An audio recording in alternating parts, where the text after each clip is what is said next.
Eu disse: vós sois Deus, sois todos filho do Altíssimo. Deus é amor, e o verdadeiro amor lança fora todo medo. Olá, mais uma vez, seja muito bem-vindo ao nosso canal. Meu nome é Charles Araújo e este é o 7º e o último vídeo dessa série, Todos os mistérios por trás da palavra Eu Sou. Nós precisamos entender o seguinte: Deus, que é amor, amor é a essência perfeita da vida. No amor não existe medo. Como na luz não existe treva. Como na verdade não existe mentira. Como na justiça não existe injustiça. Essas são as virtudes de Deus. Deus que é a origem da vida. A noite não existe.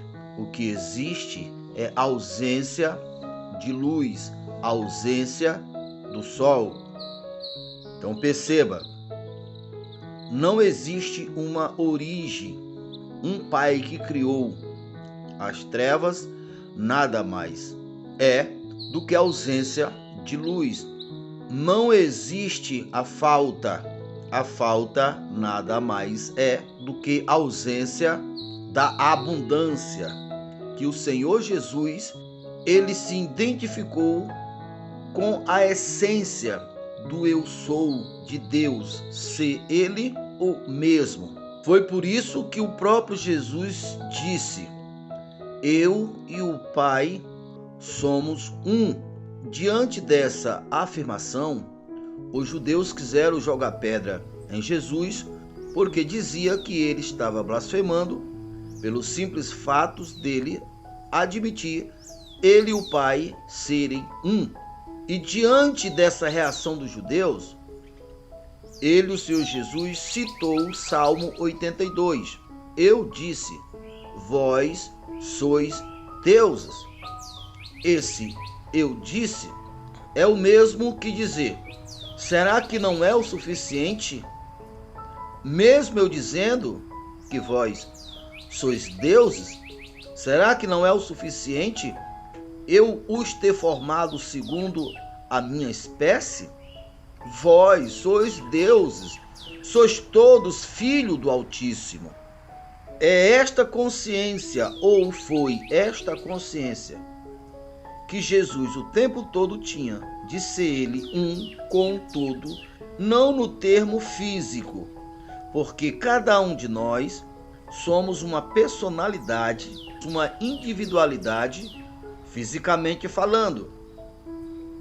Porém, o todo, a fonte, que é Deus, que é amor, ele é onisciente, onipresente e está preenchendo o tempo todo cada pequena célula desse imenso universo.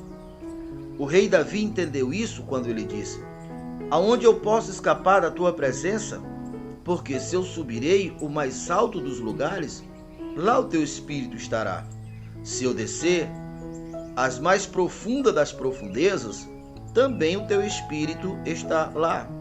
Então, Deus que é espírito, e nós que fisicamente somos um instrumento aonde em operação com o espírito cria os eventos. É o espírito que é o polo forte em contato com nossos corpos, que é o instrumento que faz entrar em operação, que é a causa que atrai os eventos. Portanto, quando a nossa consciência está desperta, que somos um com todo, que somos um com o Pai, que entendemos que Deus que é amor, amor é ausência de medo, amor é ausência de falta, amor é ausência de treva. Então, quando eu estou vinculado a essa consciência, eu sou. Quando o Senhor Jesus se encontrou em um deserto com aproximadamente 5.000 pessoas, que foi detectado que aquele povo não tinha o suficiente para se alimentar, Jesus procurou dentre os que tinham alguma coisa e só foi encontrado 5 pães e 2 peixinhos. E diante dessa realidade, o Senhor Jesus, que tinha consciência que ele era o instrumento que a sua consciência estava ligado ou conectado à fonte, ele pediu que todos sentassem, e assim fizeram. E ele tão somente pegou os pães, apresentou ao Pai, abençoou, e houve a tão conhecida a multiplicação dos pães. E eu lhe pergunto, de onde vieram aqueles pães? Veio do todo. Outros vão dizerem, veio do Pai, sim. Mas aonde o Pai estava? Em cima dos montes? Nas nuvens? Embaixo dos mares? Não. O Pai que trouxe a multiplicação estava na consciência de Jesus. E essa consciência, em operação com o ser físico que Jesus era, trouxe os resultados do que se viu, a multiplicação dos pães. Por que Jesus fez essa multiplicação em um deserto? Para mostrar que o homem não depende do que está fora de si. O que vem de fora não nos atinge. Para ensinar o homem a não ser refém de outro homem, do sistema ou de quem quer que seja. Porque toda semente só produz ao equivalente à sua espécie. Assim sendo, se eu estiver em um deserto, tendo a consciência que eu estou conectado com a fonte de todas as provisões, é desta semente que me virá todas as provisões. O povo passou 40 anos no deserto. Todos os dias caíram maná do céu. Em um deserto, não se tem água o suficiente, por isso a água veio de uma rocha. Então, quando Jesus multiplicou os pães no deserto, ele estava revelando o que acontece quando um homem se unifica ao Eu Sou. Vós sois deuses, pois sois todos filhos do Altíssimo. Foi depois dessa multiplicação em que Jesus disse em João 6, eu sou o pão da vida. Aquele que comer desse pão não morrerá jamais. Quem beber desta água jamais terá sede, porque da água que eu der, do pão que eu der, brotará para a vida eterna. Então veja, ele assegurou, nunca mais terá fome, nunca mais terá sede e não morrerá jamais. Então não foi por acaso que Jesus usou a figura do pão, eu sou o pão vivo, depois da multiplicação do deserto, porque assim ele estava se revelando que ele era a própria multiplicação do pão. Eu sou o caminho, a verdade e a vida. A mesma coisa em 3 fases diferentes. Ou podemos também entender o processo em 3 fases. Caminho, verdade e o resultado é vida. É esta a consciência que salvará a humanidade. Todos os cristãos sabem a respeito da profecia que há de vir o anticristo. E todos os cristãos sabem que quando o anticristo vier, irá opositar diretamente, de uma forma feroz, a todos que proferir a fé em Cristo Jesus. E para obrigar todos os cristãos a negar o nome do Senhor Jesus, o anticristo irá adotar um critério que é contra os princípios de Deus, que é obrigar o cristão a colocar uma marca na sua testa, como também em suas mãos. E quem não tiver o selo da besta, assim descrito em Apocalipse 13, não terá o direito de vender e nem de comprar. Todos nós sabemos que é humanamente impossível um ser humano sobreviver sem poder vender e sem poder comprar. Pois quando o Senhor Jesus fez os seus milagres, dentre ele a multiplicação dos pães, ele já estava preparando a igreja para atravessar este momento O mais terrível dos momentos, o próprio Jesus disse que nunca houve dores e nunca haverá jamais quando esse tempo chegar. É conhecida tão grande tribulação. Então medite comigo. Por mais que um cristão seja verdadeiro, seja sincero, seja honesto, mas se ele não tiver essa consciência desperta que ele e o todo é um, jamais ele vai conseguir sobreviver. Ele só terá dois caminhos. Ou ele aceitar a condição da besta, ou simplesmente ele morrerá. Porém, para aqueles que têm consciência que aonde ele está a fonte, está o poder, Jesus sobreviveu em um deserto. Elias sobreviveu em um deserto. Eliseu sobreviveu em um deserto. Quando Elias fez o azeite da viúva multiplicar, que ele estava conectado no Eu Sou, com uma diferença. A Bíblia afirma que o Espírito que operou o milagre no passado era uma parte do todo. Parte essa que esteve em Elias, em Eliseu e em Moisés, enquanto que em Jesus nele habitou a plenitude de Deus. Essa plenitude hoje está em todos que crê em o nome do Senhor Jesus. Todos os milagres estão apontando para que o homem entendesse isto, porque a nuvem e o fogo que acompanhou o povo no deserto, hoje é o Espírito Santo, que não é para estar fora do homem, é para estar dentro do homem. E quando o homem tem essa consciência desperta, ele tem a fonte da vida dentro de si. E ele é: eu sou o pão vivo que desceu do céu. Eu sou a ressurreição e a vida. Eu sou a luz do mundo. E no tocante à luz do mundo, o Senhor Jesus disse: enquanto eu estiver no mundo, eu sou a luz do mundo. Mas agora vocês são a luz do mundo.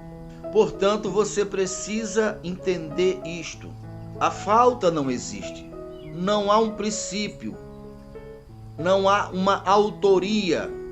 O Criador criou a abundância, a fartura. Não há noite. A noite nada mais é do que a ausência da luz do sol. Então, quando eu tenho consciência que eu sou um como eu sou, eu tenho tudo o que dependo para sobreviver, independe do lugar em que eu esteja. Voltando para o caso do anticristo, para o sinal da besta e para o resgate da igreja. Você verá em Apocalipse que todos aqueles que têm a marca da besta será constituído inimigo de Cristo, enquanto que todos que têm o selo de Deus, e o selo de Deus é a consciência desperta do eu sou um com o Pai, como Jesus disse: Pai, assim como eu e tu somos um, que ele seja um em nós, para que o mundo creia. Pai, eu dei a eles a glória que tu me deste. Você vê em Apocalipse 12 que Deus dará asa como as águias para a igreja, e Deus o conduzirá para um deserto para esconder no período de 3 anos e 6 meses, para esconder da presença do anticristo. E o anticristo, ao perceber que Deus tinha protegido a igreja, enviou povos, soldados, como água atrás da igreja. E você encontra que a terra ajudou a igreja, que está em Apocalipse 12, na figura da mulher, engolindo as águas. Essas águas nada mais ou são soldados do anticristo. Perceba que o acontecimento é muito similar do que aconteceu quando Deus resgatou o povo do Egito, porque quando os soldados de Faraó entraram no mar que estava aberto, a água se fechou, matando assim todos os soldados do Egito. Perceba que é similar o que irá acontecer com os soldados dos governos mundiais unidos contra a igreja, contra Cristo. E assim a igreja foi salva por Deus, porque Deus o deu asa como a da águia. E quando a igreja chegou em um deserto, aquele lugar que até então era deserto se transformou em mananciais de água, em uma explosão de vida e de prosperidade. Você encontra isso em Isaías capítulo 35.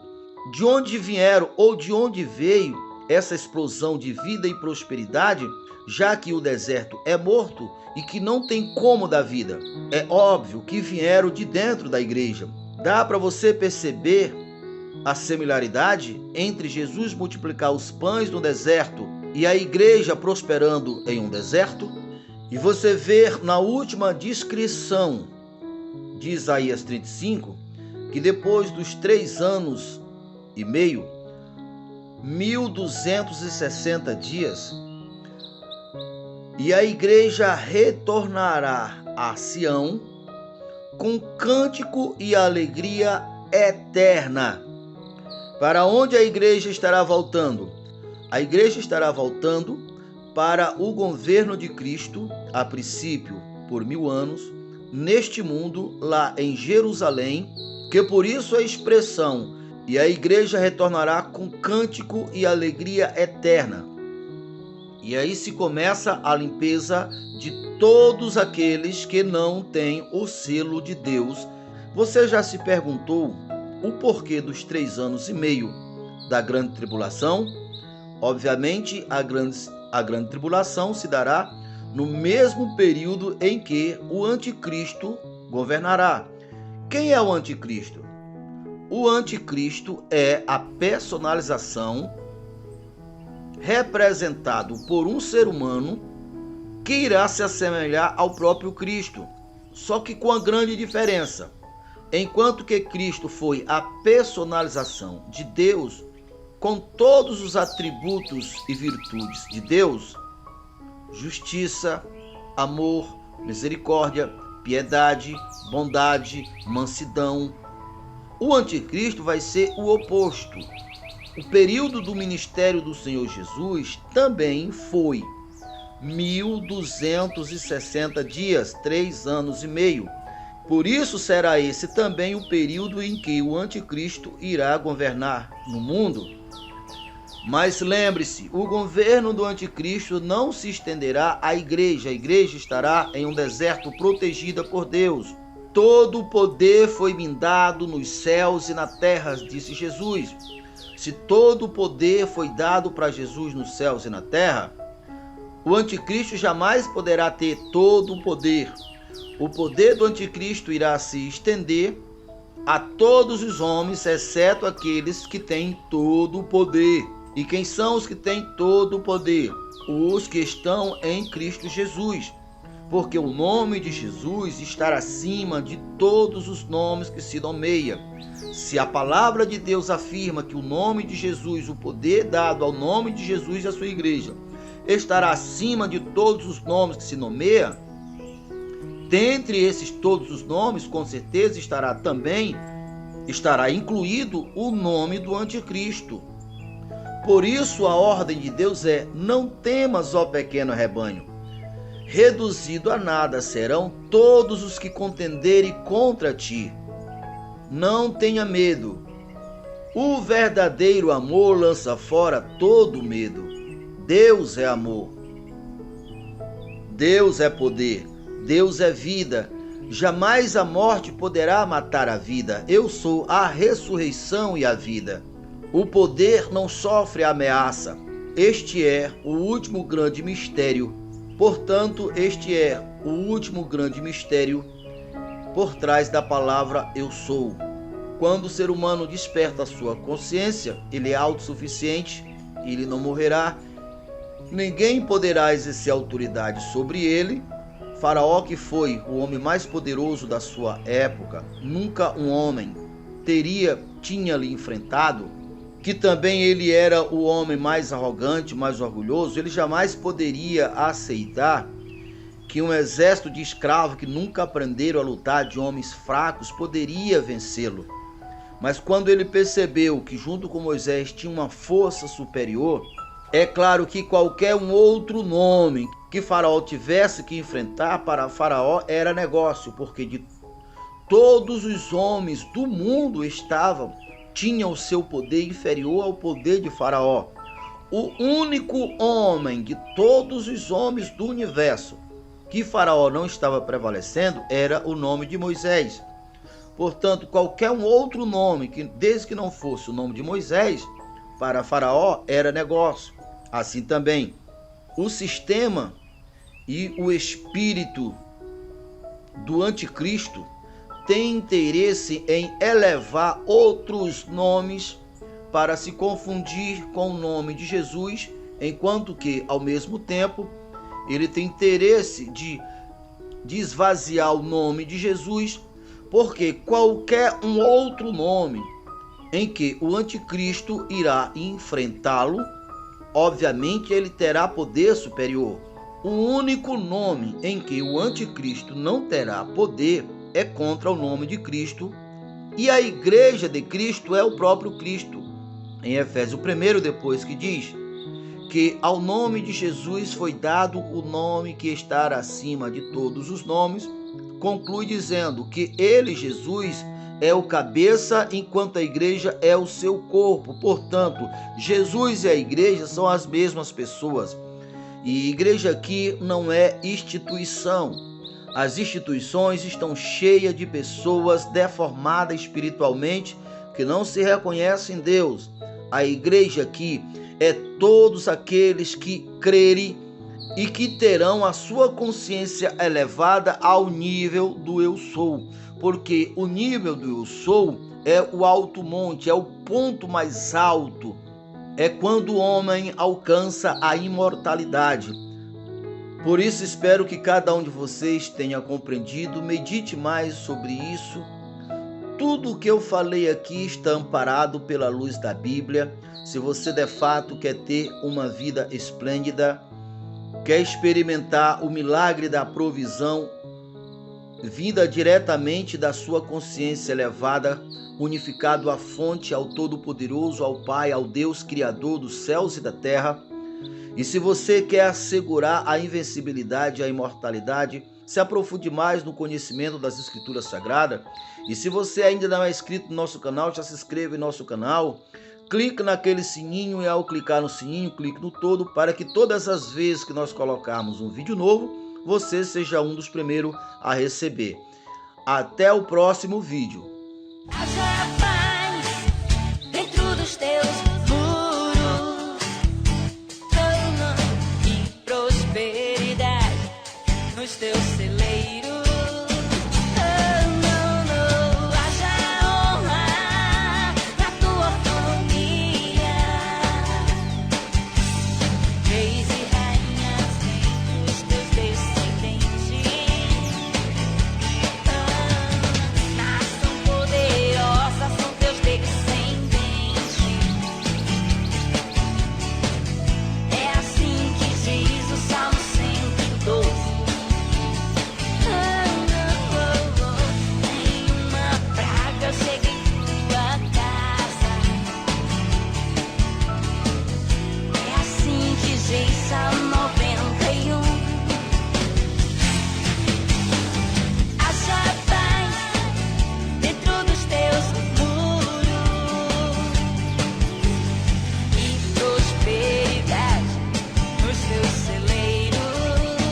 Haja honra na tua família, reis e rainhas dentre os teus descendentes. Haja paz, haja paz,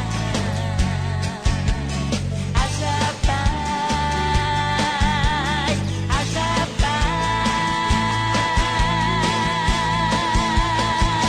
dentro dos teus